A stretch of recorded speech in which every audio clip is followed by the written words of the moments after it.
היי רותי, בוקר טוב. אני מה זה, בוקר אור. אני מה זה מתרגשת שהגענו לרגע הזה. כבר המון זמן אני רוצה לפתוח את שרשרת גיל הזהב, שזה הגיל המדהים ביותר בחיינו. והנה אני נפגשת עם חברה טובה שבעצם הכרנו לפני 20 שנה בערך, כשעשינו קורס קיפריות ביחד. והנה את יושבת לך במרינה מאחורייך, אני רואה את כל הסירות, אני ממש ממש מתרגשת. אז רותי, על מה את הולכת לדבר היום? את היית בג'יפים, ביאכטות, מה לא עשית בחיים? מה את רוצה? על מה את רוצה לדבר איתנו היום? אנחנו דיברנו על עניין של זוגיות יאללה, קדימה, תספרי לי. בתוך העולם הזה, בייחוד כיום. הבן אדם מרגיש ממש מנוכר, ממש קשה. צריך לחלוק את כל מה שמרגישים ומה שרואים עם מישהו. הזוגיות שלנו הייתה באמת קצת מוזרה לחברים, כי אנחנו לא ישבנו בבית. אם אני 60 שנה סופרת כמעט שהייתי עם בן זוגי, זיכרונו לברכה, 20 שנה גידלנו ילדים, 3, 20 שנה עלינו, בעלי היה איש צבא קבע, הוא היה במודיעין, ואחר כך הוא הפך להיות מורה דרך, אוהב הארץ, והתחלנו עם ג'יפ, וקניתי לו מתנה ליום הולדת של 40, נדמה לי, את הג'יפ, ונסענו במדבר בארץ, בכל מקום שרק ישנו, ובכל מקום אני מרגישה, לא הייתי פה אף פעם, ואז הוא אומר לי, רותי, כבר היית פה 6 פעמים לפחות, כי אני לא קולטת גיאוגרפיה, לכן מורה דרך היה מאוד מאוד חשוב שיהיה לצידי. ו20 שנה ככה בילינו עם הג'יפ, לא עם חברים, תמיד לבד, תמיד לבד. פעם אחת לקחנו חברים, זה עלה לנו על העצבים. אז מאז אנחנו בכלל לא ניסינו יותר. וזה היה בדרך לאילת במדבר, הם נכנסו לפחד. אני לא פחדתי, שמחתי עליו. ואז אחרי שגמרנו עניין של הג'יפים, אני ראיתי שהבן שלי לומד להיות סקיפר, מצא חן בעיניי המפות וכל זה, אמרתי בוא נלמד ביחד, כי הוא היה בסירה כבר קודם. ועשינו את הבחינות ביחד של סקיפרים אחרי שנה, של משהו כזה, ובעל המאה זה בעל הדעה, הבן שלי הסכים ושמח וקנינו סירה, ושוב יש קרוב ל20 שנה שהיינו עם הג'יפ, 15 שנה, 20 שנה, טיילנו המון. בלבלתי, אחרי הג'יפ, ה20 שנה השלישית, זה היה עם הסירה, אחרי הג'יפים. כיום הבן שלי מוביל ג'יפים, כמו אבא שלו, עם חברים. ואנחנו, הוא למד אז סקיפר, ואז הצטרפנו ועשינו את הבחינות. בגיל 64 עשיתי את הבחינה ביום הולדת שלי של סקיפרית, והמפקח שבדק אותי לא סבל את זה, את גם אישה וגם זקנה ואת רוצה להיות סקיפרית, אז אני אראה לך. הוא ממש ככה דיבר. אני עברתי את הבחינה, אני יודעת לעשות בחינות. ואז היינו עם הסירה, קנינו סירה בטורקיה, בסלובניה, הביאו אותה לכאן והשקנו לטורקיה, ובטורקיה באנו והיינו שם 14 שנים עם הסירה לאורך חופי טורקיה. זה טוב לזוגיות להיות לבד, ואני חושבת שבזוגיות הסיפור הוא מפעל שבונים ביחד. אני אשת חינוך, ואני יודעת שמערכת החינוך לא נותנת לנו שום דבר מהחיים, רק תוכניות של הכינו אותם לפני 100 שנה.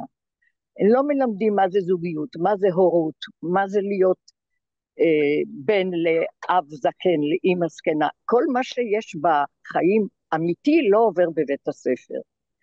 והזוגיות זה מפעל ששניים בונים ביחד. צריך שותפות. כשיש שותפים למפעל, שניהם רוצים בטובת אחד של השני שיצמח לחוד, וביחד יש כמו מעגלים שעושים ככה, שני מעגלים שהם לא חופפים, אם הם חופפים זה גרוע, אחד משתלט, אבל אם יש ביניהם מקום ששני המעגלים מתחברים, המקום הזה הוא הביחד, אבל לכל אחד נשאר הלכוד, לכל אחד נשאר להתפתח בכיוון שלו, והשני תומך, וביחד בונים את הזוגיות. אחרי שהילדים, קודם כל הילדים תופסים את המקום, 20 שנה הראשונות. אחר כך שהילדים גדלים צריך להתחיל מחדש, לחזר אחד אחרי השני, כמו פעם, כי היינו עסוקים בגידול ובילדים, המרכז לא היה האהבה או השותפות בינינו. ואחרי שהילדים גדלים, הם הולכים לדרכם. אתם צריכים ביחד לבנות את המפעל הזה מחדש, עם ההבנה שנתנו 20 שנה האלה, וזה מאוד מאוד חשוב, שהזוג יתחבר בחזרה, ולא בגלל הילדים, בגלל עצמו, בגלל הבגרות, בגלל הצורך בשותף, ולהמשיך לצמוח, להמשיך ללכת הלאה. זה מה שיש לי לומר. איפה את? מקסים, הנה אני מקסים ומרגש, אני כל כך נהנית להקשיב לך, ואני גם מכירה את דני מאוד טוב, ואני בטוחה שהוא איתנו עכשיו בפודקאסט הזה, ומקשיב ומבסוט ממך לאללה שבכלל הסכמת להשתתף בפרויקט הזה. אז תגידי, את כתבת גם איזה ספר על זוגיות, מה, בואי תספרי קצת מה, את כתבת גם ספר הספר על זוגיות, טיפים, בואי תספרי הוא לנו. לא איתי כרגע, לא חשוב. כתבתי, אני תמיד כתבתי כל החיים, ואת הספר הזה לבקשת בני שרצה זוגיות טובה, תני לי טיפים. אני אמרתי לו, הטיפים הם החיים עצמם, איך אתה מתייחס אליהם, ובספר הזה בעצם יש סיפורים שלי וסיפורים של אישי, זיכרונו לברכה, כל אחד, אנחנו בינינו היה לנו הסכם לא משקרים, ובעלי צרפתי ושרמנטי, והיה מורה דרך, אז יש הרבה נשים מסביבו, אז לפעמים הוא גם פוזל הצידה ואומר לא נורא אוכלים במסעדה אבל חוזרים הביתה, וזה אני בעד הסיפור הזה. הילדים שלי לא כל כך כשהם קראו את הספר, אבל הם לא הרגישו בשום דבר כי אנחנו אנשים בוגרים, והתייחסנו לזוגיות כדבר מבחירה. אם אתה בוחר מחדש בבוקר, כל בוקר, בעצמך, במי ששוכב לצדך, בילדים שמתפתחים, כל יום מחדש אתה בוחר, ואם אתה בוחר מחדש כל הזמן באותו בן זוג, סימן שזה נכון. והספר היה סיפורים שלו וסיפורים שלי, על דברים שקרו לנו ביחד, וקרו לנו לחוד. והספר הוא מאוד ישיר ומאוד כן, ואנחנו, הוצאתי את הספר באמת, ואני מקווה, אני מקווה שהילדים למדו מזה, לא הוצאתי מאוד עותקים, אבל אם מישהו רוצה עותק, אני מוכנה לתת לו את זה, בתנאי שהוא נותן לי פידבק. אני אשאיר את הטלפון שלי, ואין לי בעיה לעשות את זה, אבל אני רוצה לשמוע שהאדם קיבל משהו מהספר, ולא הלך למישהו שאני לא מכירה, ולא מה הוא קיבל או לא. אני בכל זאת עוסקת, הייתי בחינוך. רציתי לראות גם תוצאות. זהו. מדהים, אז טיפ מספר 1 זה לבחור כל בוקר מחדש. אז בואי תני לי עוד לבחור כמה מחדש. טיפים. אז תני עוד, זה מה טיפ מספר 2? ספרי לי, ספרי לכולם. מה עשיתי מספר 2. טוב, היות והייתי יועצת חינוכית בחינוך מיוחד, אז החלטתי יש פה עבודה על רבים, החלטתי שאני למדתי במכון אדלר הנחיית קבוצות, ובמשך 10 שנים, כלומר שאני ככה מגיל 55 בערך, אני עבדתי במכון אדלר בהתנדבות עם קבוצות נכים, נכי גוף או נכי נפש, זה לא משנה, אבל קבוצות תמיכה. וראיתי כמה זה עוזר לאנשים בקבוצה שיש להם בעיה להתחלק בזה ולתת עידוד אחד לשני, וזה היה ממש יפה. ואז גם לקחתי על עצמי פינה של תקווה יש באינטרנט. הפינה של תקווה זה על שם תקווה חברה נפטרה ממחלה. זה פינה לזוגיות לנכים, ו... ונוצרו זוגות, והייתי אפילו סבתא. הילדים שלהם כבר גדולים, שני נכים, נכה ונכה שעבדו במחשבים, שניהם עם ליפוי מוחי. היא הייתה עוד הולכת, אבל הוא רק יכול היה על אופניים. קשה לו היה ללכת, ושניהם מאוד אינטליגנטים, ונולדו להם ילדים בריאים, והם שלחו לי תמונות שלהם לפני, הילדים האלה צריכים להיות בני 20 אולי, 15, שני בנים. ועוד זוגות שנוצרו, היה עוד זוג שנוצר מאהבה בתוך הקבוצה, וכן, זה נתן לי הרבה סיפוק בחיים. אז מה בעצם הטיפ השני? אז עבדתי עם קבוצות של אנשים בעלי מוגבלויות כאלה או אחרות. על איזה טיפ את רוצה שנשים את הפוקוס פה? אנחנו כולנו בעלי מגבלות, זה לא צריך להיות השם נכה. יש לנו תמיד נכויות בכל מיני תכונות שלנו שאנחנו מכירים, וזה טוב להכיר, כי כשאתה נמצא באיזה, אתה מגיב, נניח, אני למשל אימפולסיבי. עכשיו, אני לא מחכה אין לי סבלנות, אז באיזשהו מקום הייתי צריכה לעבוד על זה, אבל אתה לא יכול לעבוד על תכונה עד שאתה לא הכרת בה, קיבלת אותה מחלק מהאישיות שלך, שיש בה גם חיוב, נתת לה הגדרה, כי הכאוס, כשהרבה פעמים אנחנו נמצאים באיזה ביצה, באיזה דייסה של דבש שנשפך, ודביק של דבר מגעיל ומרגיז, וסרטר אומר, אם אתה תכניס את הדבש או את הדייסה המכוערת הזאת, הבוץ, לתוך צנצנת, אז יש לך צנצנת של, אתה צריך להגדיר את הכאוס הזה, את הזרימה הזאת של משהו שאתה מתרגז שזה שולט בך. אם תכניס אותו לצנצנת, תיתן לו הגדרה ושם, אתה יכול להתגבר עליו.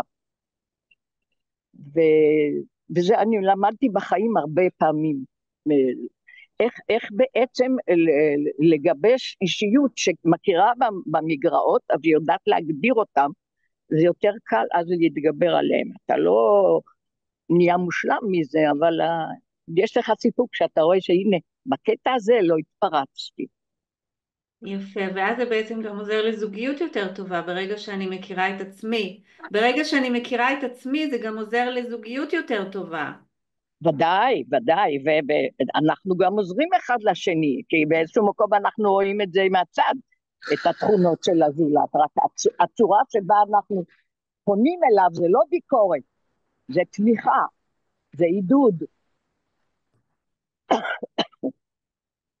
את אז יכולה יש לנו... להגיד לה, אני זוכרת, יש לי הבת הגדולה שהייתה עם הפרעות התנהגות, אז עשיתי איתה סימן, גם כן של ההתפרצויות שלה, שאם אני מרימה אצבע, אני מפסיקה, וזה עזר.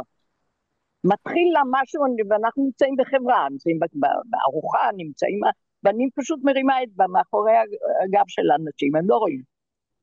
באיזשהו מקום זה חשוב שאתה תלמד לשים לעצמך גם אצבע.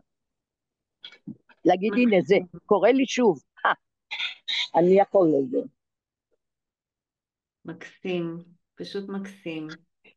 אז מה עוד את רוצה לספר לנו? את יודעת, זה פודקאסט על מה הסיפור יש לי שלך. פה כל כך הרבה רעש. יש רעש, מה קורה מסביב? מה, בונים שם בונים פה יאכטות? מה בניין קורה? וסוגרים את הנוף. בונים בניין וסוגרים את הנוף לכל היאכטונרים. במרינה, כן, זה נורא, יאללה. טוב, לא נורא. נדבר על זה. אנחנו רואים מאחורייך סירות שמפליגות, אז זה ממש נחמד מאוד. להראות לכם את הבניין, אני יכולה לא, להראות לא, לכם. לא, לא צריך, אין צורך. אז מה עוד את רוצה לספר לנו, רותי? יש לך מלא סיפורים. בואי, תמצאי עוד איזה סיפור בתוך הספר, כי אנחנו רוצות להתמקד על הספר ועל זוגיות. הייתה לך זוגיות מופלאה עם כן. דני. אני ממש ראיתי את זה. היה לי קטע שאני אוהבת אותו, שאני הייתי נוסעת לסיני, והייתי מטיילת עם חברה שהיא עוד יותר משוגעת, ושם בסיני יש קטע שאני גם מתארת את זה, ששכב שם איזה אחד גבר עם ג'לביה כזאת, עם מכנסיים כאלה מתולעות, ומה שאת רוצה. אז אני התקרבתי אליו וראיתי שיש ספרים, הרבה ספרים על ידו, אני מאוד מעריכת ספרים, כי אני גם כותבת. אז ניגשתי אליו, ומלוכלך היה ממש כמו בדואי, אבל גבר גבר, נחמד. אז באתי ונשכבתי שם בידו, התחלתי לדבר איתו, ואני שואלת אותו, והוא כותב, והוא קורא, כל הזמן כותב גם. אני אומרת לו, מה אתה עושה? הוא אומר, אפוריזמים. וואלה, לא שמעתי את המילה הזו בחיים. אז הוא אומר, אני אומרת לו, מה זה? זה כל מיני, אני יוצר כל מיני פתגמים או משפטים על החיים, איך צריך לחיות. אלוהים, אני מסתכלת עליו, זרוק מלוכלך, משהו, מונח, והוא הולך לתת חוכמת חיים. אני אומרת לו, ואיך? הוא אומר, כן, הוא למד רפואה בזמנו, ועזב את זה, ופנה לגמרי למשהו אחר, ולמד הרבה בחיים עצמם, שהוא בכל הארצות, שהוא הסתובב, וכמו בדואי. אבל הראש שלו נשאר ממש ממש, ואז אני ככה כותבת מה אני רוצה בעצם בחיים. כן, אני רוצה להיפגש עם אנשים כאלה, הם מעניינים אותי, וכמובן צריכה לחזור הביתה ולעבודה והכל, אבל בין לבין אם אפשר לפרוץ קצת גבולות, אז זה נחמד. מקסים, מקסים. חוץ מזה שהתפקעתי מצחוק, רק מלדמיין את התמונה שאת מסתכלת על האיש הזה שהוא כולו נראה בדואי, ומה הוא הולך ללמד אותי בחוכמת חיים, איזה טיפים הוא יכול לתת לי. אבל זאת בעצם החוכמה, לפגוש את נכון. האנשים המיוחדים האלה וללמוד מכל אחד. מקסים, מקסים. בגלל זה מה שחסר לי כיום זה השלווה והמלאות שהייתה לבן זוגי. יכולתי לבוא לנוח אצלו. הוא היה כל כך שלם עם עצמו ומבסוט ולא מחפש. מה את מחפשת? לאן את רצה?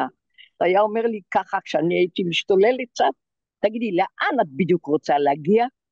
אני זוכרת את המשפט הזה, זה היה עוצר אותי מיד. זה מין משפט, לאן את רוצה בעצם להגיע? זה יפה. אנחנו רוצים להגיע.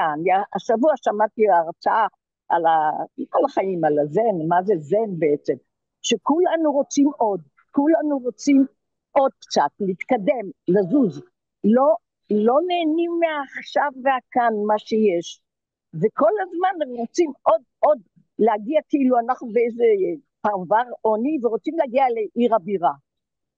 והזן אומר לך, את בעיר הבירה עכשיו, תעצרי, תקחי מה שאת יכולה ברגע הזה מאיפה שאת, זאת עיר הבירה, אל תתחילי לחפש במקום אחר. אהבתי את המשפט הזה. יפה, באמת משפט חזק, ואת אומרת שדני בעצם היה שם. הוא היה שם, הוא בדיוק. היה שם, זה היה הבסיס שלו, כן, ומשם הוא יצא כן, לטיולים כמורה דרך או מדריך, נכון, הוא היה לו נכון. את הבסיס הזה, שהיית באה לנוח אצלו, אהבתי את המינוח הוא הזה. בבסיס כנער, כן, הוא היה ילד שואה, הוא בא בגיל 13 לכאן. הוא היה נגר, עבד בידיים ויצר רהיטים, ואחר כך הוא הפך לעשות פסלים בעץ. אבל היה לו גם את הממשי הזה של נגרות, זה נהדר. אתה מתחיל מסתם בול עץ ואתה עושה את מה שאתה רוצה ממנו.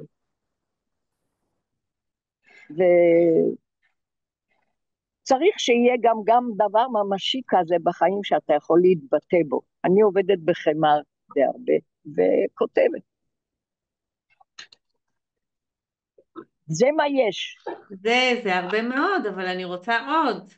כל סיפור די. שלך זה פנינים, אני רוצה עוד סיפור, תיכנסי תשאלי, פנימה, תיכנסי אני פנימה, זוכרת, תני לי סיפור. תני לי לא, סיפור. דווקא אני יוצאת החוצה לסיפור, אני זוכרת, אני אומרת, למה אנחנו זוכרים בחיים בעיקר את הדברים הקשים? למה אני לא זוכרת איך אני שטה בסירה, והים שקט וכחול, ואני מאושרת בזה? לא. מה אני זוכרת? אני זוכרת יום שהיה גלים שבאו מהגב, היינו בטורקיה, קשורים ממש לתורן, לזה, למה שאת יכולה להיות קשורה, והגלים היכו מאחורה, וזה היה סערה איומה, ולא מצאנו מקום לחנות, כי המקומות שהיו במפרצים, היו דפוסים על סירות, כי כולם נקשרו. אז היינו טסים, יוצאים, ואני שואלת את הבעל שלי, תגיד לי כמה זמן זה ייקח הסערה הזאת? אז הוא אומר לי, 4, 5 שעות.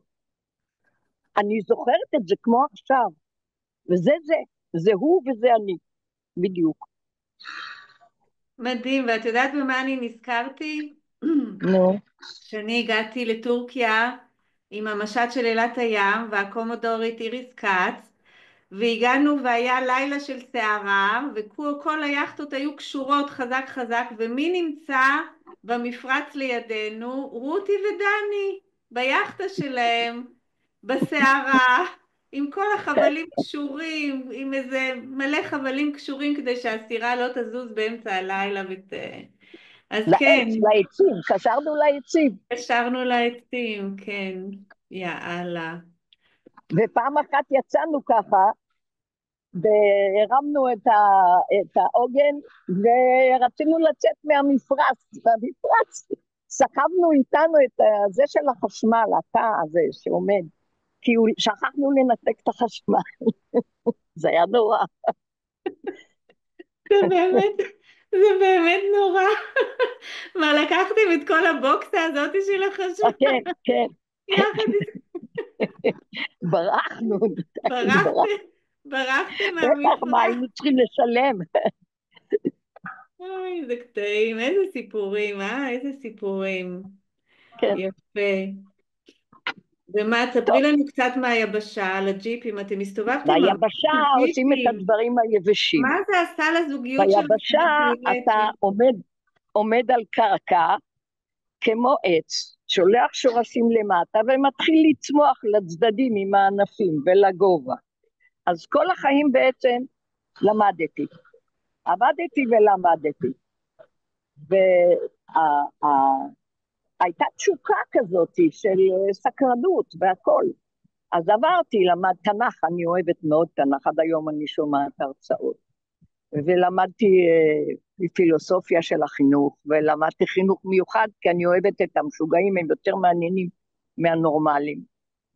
וכל החיים בעצם עבדתי בעניין הזה. אבל בואי תספרי לי אני מדברת כבר, זה רעיון. מה? מה, בוא, מה, מה מיוחד בטיולי ג'יפים והזוגיות שלכם? איך הטיולי ג'יפים האלה השפיעו על הזוגיות שלכם? או מה הקשר בין זה לזה? בואי ננסה שם. אני יכולה לתאר לך, את נוסעת עם הג'יפ, ופתאום יש ממש בור, כן? את בשביל, את לא יכולה ללכת ימינה שמאלה. את נמצאת מול, כמו תהום קטן כזה, שהג'יפ לא יכול לעבור אותו. עכשיו הוא נמצא על ההגה, תמיד הוא על ההגה, ואני זאת שמתחילה לאסוף סלעים ואבנים גדולות, לסתום את הבור הזה כדי שהג'יפ יוכל להמשיך ללכת, לנסוע. וזה היה תמיד מצחיק, כי הוא לא היה זריז, הוא היה שמנמן וזה, אבל אני תמיד זאת הולכת ואוספת ושמה ומסדרת סוללת לו את השביל, שיוכל להמשיך ונוכל להמשיך לטייל. אני חושבת שזה אפילו סימבולי. ובעיקר את לבד, כשיש קשיים ואתה נמצא רק עם בן הזוג, זה מחזק, כי הביחד הזה של להיות בסכנה, להיות בקושי, להיות בטוב, להיות בשמחה, זה נותן משהו, וכשהוא הלך ללמוד מורה דרך, אני תמכתי בלימודים שלו, כמו שהוא תמך בלימודים שלי, של חינוך מיוחד, או מה של תנ"ך שלימדתי. זאת אומרת, באיזשהו מקום כל אחד התפתח, השני עיגולים האלה מתחברים ביחד ככה, שיש חלק משותף, יש חלק שהשני, כל אחד עושה את העיגול שלו, אבל יש גם את החלק של ביחד שתומך בכל אחד. הוא היה נוסע לטיולים עם ג'יפים, עם חבר'ה שאני בכלל לא השתתפתי, ולא זהו, היו מורי דרך, מורות דרך, מה זה לא יהיה. אני נסעתי לחוץ לארץ לבד, ונתן לי להשתולל שם, וכמובן גם היינו ביחד, אבל הביחד זה בחירה מחדש, להיות בה ביחד, זה לא מובן מאליו. השני הוא לא ההיט שעומד בחדר, שולחן שאוכלים עליו, לא. הוא בדיוק כמוני צומח, זז, נע, יש לו חופש תנועה, והוא בוחר בי מחדש כל בוקר, זו הרגשה נורא טובה. מקסים, פשוט מקסים. הם לא גם יגמרו את היכולת... הבניין עד שאתה תגמרי את הרעיון. מה את אומרת? שהם לא יגמרו את הבניין עד שאת אה, לא תגמרי. לא, אנחנו לא שומעים את הרעש של הבניין, זה אני האצל נורא, אני שומעים. בקושי שומעת אותך. לא, כן. לא, אנחנו לא שומעים, שומעים אותך מצוין, ואני אומרת שזה מקסים היכולת שלכם גם לשלב כל אחד את האינדיבידואליות שלו, של הלבד, ולעשות דברים לחוד גם, ולקבל את זה בתוך ואת הזוגיות. מביאה את התוצאות לתוך המעגל המשותף. אם הוא למד ארכיאולוגיה והיסטוריה, הוא היה מביא את זה לטיולים שלנו. אין אבן שהוא לא ידע לספר לי עליה ממתי נוצרה וממתי יש לי בווידאו. הוא מחזיק איזושהי אבן שעשויה בעצם קיבוץ של כל מיני קונכיות שעבדו אחת על השנייה, נדבקו, גדלו שם כמו עיר קטנה, כן, או כפר. והילדה שלי שואלת אותו, מה זה, זה אבן? זה ממתי? מה? הוא אומר, זה אלפים שנה שהקונכיות בנו לעצמם מין על גבי אבן אחת את הכפר שלהם. והוא מצולם מחזיק את זה ככה ביד, וזה היה הוא. אבל הוא היה מקסים. מעשיר אותי, ואני השארתי אותו ביחסי אנוש, בפסיכולוגיה, בכל מיני דברים שאצלו באישיות לא בדיוק תפסו מקום. אז לא סתם שהתפתחנו, גם פיתחנו אחד את השני, אני שמעתי ממנו המון דברים ולמדתי. השכבות של הסלעים, הולכים במדבר, הוא מתחיל לספר לי על כל השכבות האלה, מתי נוצרו ואיך נוצרו, זה יפה. בוא, תצטלם איתי, בוא. וואו, יש פה חתול, לא סתם. יופי, אז בואי תשבי רגע על הספה בסלון המקסים של היאכטה.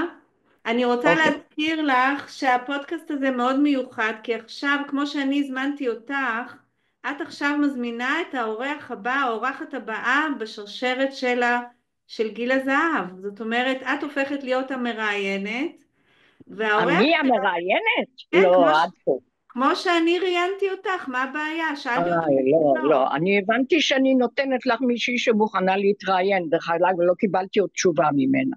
לא, לא, את תהיה המראיינת כמו שאני פה לא, מראיינת אותך. אנחנו נדבר על זה. בכל אופן, רותי, תודה רבה. תודה רבה.